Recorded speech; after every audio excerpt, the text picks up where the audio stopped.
Five Nights at Freddy's. What is it?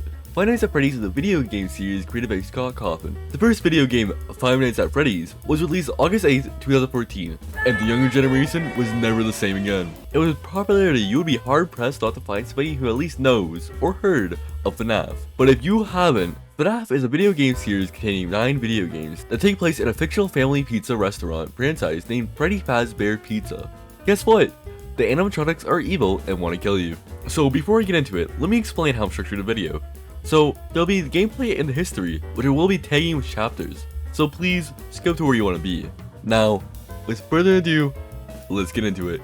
Yeah! Lore. William Afton and Henry Emily found Freddy Fazbear's Family Diner around 1983, which pops off because it's 2 animatronic characters, Fredbear and Spring Bonnie. William's a bit of an emo and hates his partner Henry because he's better at everything. The William family is not doing so great after a messy divorce with Ms. Afton. They would split up custody upon 3 kids, Mike, Elizabeth, and the crying child, which I don't want to call him crying child the whole time, so I'm going to call him Garrett. The latter has a great fear of Fredbear's and his characters, for reasons. Garrett's older brother would be put in charge of taking care of Garrett, but being a teenage boy, he would end up more or less torturing him. And this torment would lead up to one eventful night at Freddy Fazbear's Pizzeria.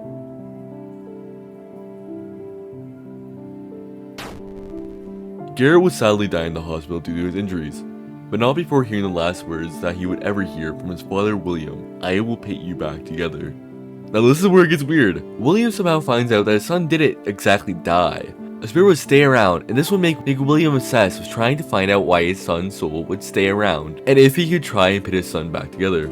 Now going back to Fredbear's, the business is not doing so well because of the death of Garrett, and nobody wants to eat around a child-killing machine. So Fredbear attempts to rebrand, introducing new characters from the Fredbear Friends TV show. And we all know these guys, but there's a brand name character, Freddy Fazbear, who would get his own locations named after him. But on Halloween 1983, William finds a lone child at Freddy Fazbear's. He would take her life in order to experiment with the life beyond death, but the child ended up being Henry's daughter Charlotte. This would cause a falling out between William and Henry, who would leave the business because of this. William would take the brand to new heights, massively expanding Freddy's to a worldwide chain brand.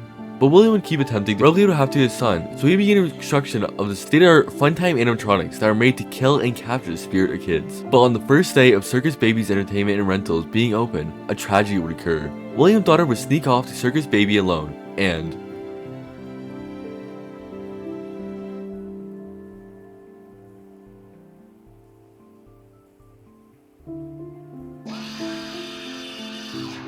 after Circus Baby's Entertainment and Rentals, William would keep on experimenting. On June 26, 1985, William would kill 5 kids and stuff them in the animatronic suits, and this would be a breakthrough into his research, and he would find that the souls could possess the animatronics through extreme emotion. And William would make a new Freddy Fazbear Pizza with high-tech animatronic, and William would use this as an excuse to experiment more, killing 5 more kids, and they would go on to possess toy animatronics. And this would lead up to FNaF 2, when Lingard Jeremy Fitzgerald is thrown into day shift and is injured by Mangle in an event called the Bite of 87. And this will let Mike take his job and start investigating what his dad did. And later on, toy animatronics would be scrapped and melted down into one, making 5 souls, only 1 soul. Mike would begin to start having nightmares from what he saw in FNaF 2, and from what his brother went through. And he would have dreams that he was his younger brother and had to fight off nightmares, try to get into his room, would draw these nightmares into a survival notebook. And then the gameplay events of FNaF 1 would happen, where Mike works 7 nights and then the place was shut down. William returned to the old Freddy locations after it closed. He tries to take apart the old classic animatronics for their souls. When he tries to take apart Golden Freddy, the kid's soul would attack William. He runs and tries to don Spring Bonnie's suit, the same one he killed the kids in.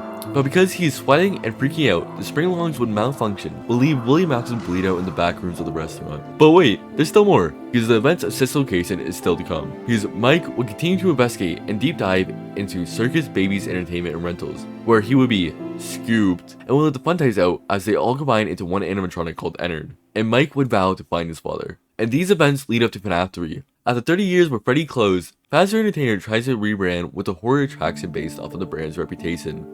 And again, Mike works to find William, who was taken out of the back rooms and put into the attraction. Mike would burn down this place, but William survives. And this is where Henry decides to rear his ugly face again, and he decides to end it all at once, by luring the remaining spirits and William to a fake pizzeria. And once again, Mike begins to work there, and he tries to find William, finds William, now a rotting corpse locked in the suit. Henry sets the place on fire, and with all the animatronics being locked inside, and Mike finding his father, they all pass on, except William and Golden Freddy, Cassie, where Cassie would torture William forever in a purgatory state and make him suffer at the hands of all his creations. And this hell-like place is Ultimate Custom Night. And this is the end of what I like to call the old timeline. This is where the new games pick up the timeline. But the story right now is still being developed. There's not very many answers set up in the new game. But basically, what we know is game dev Vanessa gets taken over by evil AI that mimics William Afton. And that's really all we have right now. But believe me, a Steel Wool is gonna make a genius plot. History.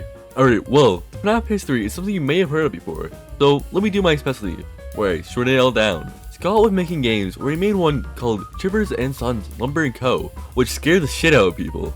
Like, yeah, this one scared the shit out of people. But he wasn't trying to be scary, so he thought, if everybody's terrified by the designs that I make, let me make a scary game. And poof, he started working on FNaF. And we all know what happened next. The game blows up, every YouTuber makes a let's play of it, and FNaF becomes a household name. Gameplay.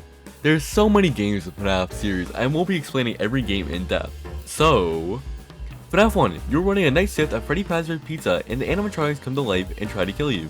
You'll survive by checking cams and closing doors at your office. FNaF 2, you're running night shift at the new Freddy Fazbear restaurant, except this time, you don't have doors. There'll be 10 animatronics trying to kill you. 8 of them, if you want to survive, all you have to do is put your Freddy mask on or use your flashlight. But there are 2 other ones. The Puppet, which you'll need to wind up a music box in order to not get jump scared, and Balloon Boy, who just takes your batteries. FNaF 3, you're in the new Freddy Fazbear Fright attraction, except you have PTSD and keep seeing ghosts of the past. But wait, there's more. The bad guy William Afton comes back to life and he's trying to kill you. You distract him by playing sounds of kids around the restaurants. FNaF 4, you play as a little kid as scary animatronic trying to get into your house and you hold them off with only being in a small bedroom. You'll need to check 2 side doors that lead into the hallways where scary boys try to sneak up on you. Your closet will have a Foxy Plus inside, which will turn into Nightmare Foxy. When you see him, you'll have to close the door for a couple of seconds. Behind you is the Freddy Plus, which will become Freddles. If there's 3 Freddles on your bed, then Nightmare Freddy will appear to jump scare you. But to remove the Freddles, you'll flash them with your flashlight. FNaF World. So, this game is weird. Honestly, I can make a video all on itself. It's a weird RPG type of game. I'm just mentioning it because it is a game. FNaF Sister Location. You plunge deep into the FNaF Sister Location, which each night you mess around with each animatronic until the last night where you'll have very similar FNaF 1 type gameplay as you play all the animatronics in one. And it was named this weird. I can make a full-blown video on itself. So, if you want a Sister Location video, comment down below. FNaF Pizzeria Simulator. You're an offshoot of the Freddy Fazbear Pizza franchise, where in the day, you make that cash, and at night, you do busy work, and the game has one of the best endings. So trust me, if you're gonna play any of these games, play this one. Ultimate Custom Night. This game is just all and more animatronic trying to kill you, and there are so many weird things in this game that I don't want to get into, but if you like the gameplay of FNaF, then this game is a must play. Help Wanted. Help Wanted is a VR game, which is crazy scary, because you're there, and oh my god, this game is just so good. If you have VR headset, go play it.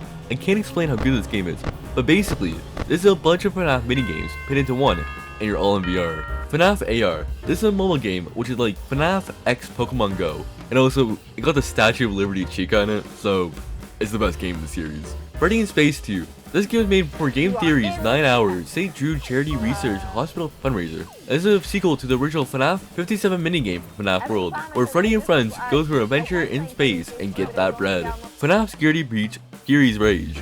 This is a fighting game like all the classic arcade fighting games, both FNaF characters. It was made to advertise the next game. FNaF Security Breach. FNaF Security Breach is the newest game, and yeah, it's different. It's a free roam game where you play as a little kid who tries to escape the Pizzaplex by sneaking around and you're trying to get out. Now, it's very different from all the other FNaF games. So, if you're new, try this one out first. FNaF Security Breach Ruin. Ruin is a DLC for Security Breach where you play as Cassie. You dive deep into the Pizzaplex, which is in ruins after the events of Security Breach. And if you like Security Breach, you'll love this one. In conclusion, FNaF is one hell of a game series that defined the early 2010s. So please, check out FNaF. Oh, I also heard there's a movie coming out. So if you've seen it, please tell me about it in the comments. And if you're watching me for this long, I think you subscribe. It'd be pretty cool. Oh, and I forgot. Please check out Warrior Watchman's Twitter. I will be linking it down in the description. And honestly, I probably wouldn't be able to make this video without him. So, thank you. And peace.